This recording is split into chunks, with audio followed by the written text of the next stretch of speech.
My name is John McIntosh. I'm 69.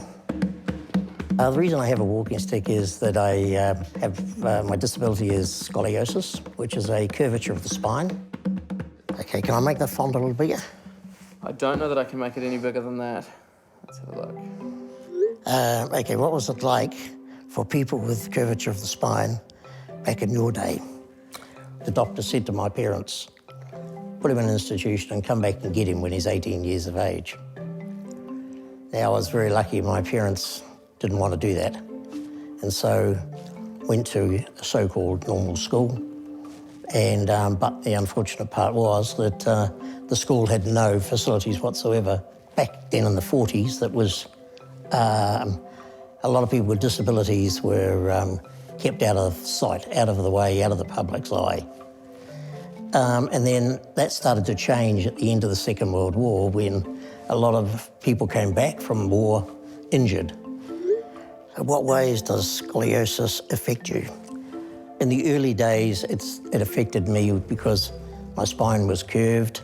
I had one leg shorter than the other, so I used to have to wear built-up shoes.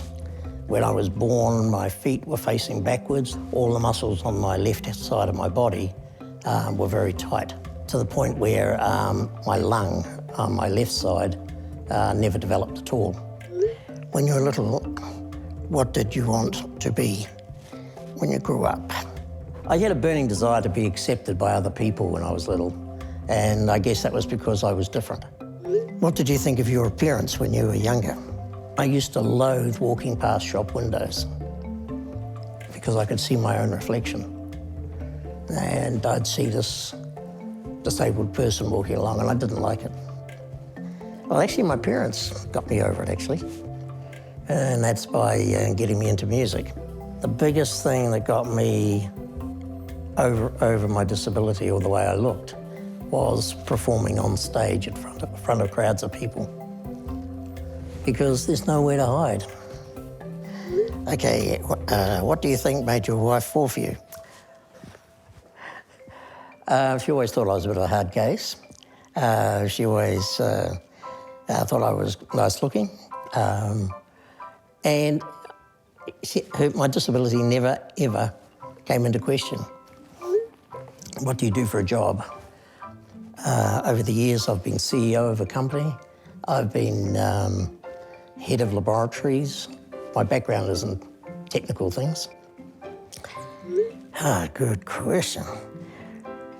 What is it like getting older with a disability? Oh, it sucks, really. In my case, the curvature of the spine is actually getting worse. Therefore, my breathing is getting worse. Therefore, I get tired easily. I fatigue very easily. I've developed glaucoma, and I've lost about 48% of my sight, and that's just gradually getting worse. I've had to stop playing drums because I found that, towards the end of my playing rock and roll for a long period of time, I was pretty exhausted. So what do I think about independence? I think independence is important for your soul. There's a difference between being totally independent and having people to assist you to become independent. We all need someone to rely on as well. So it's wrap yourself with good support. However, try and stay independent as long as you can. Can you show us your drumming skills? Okay, go on. There you go.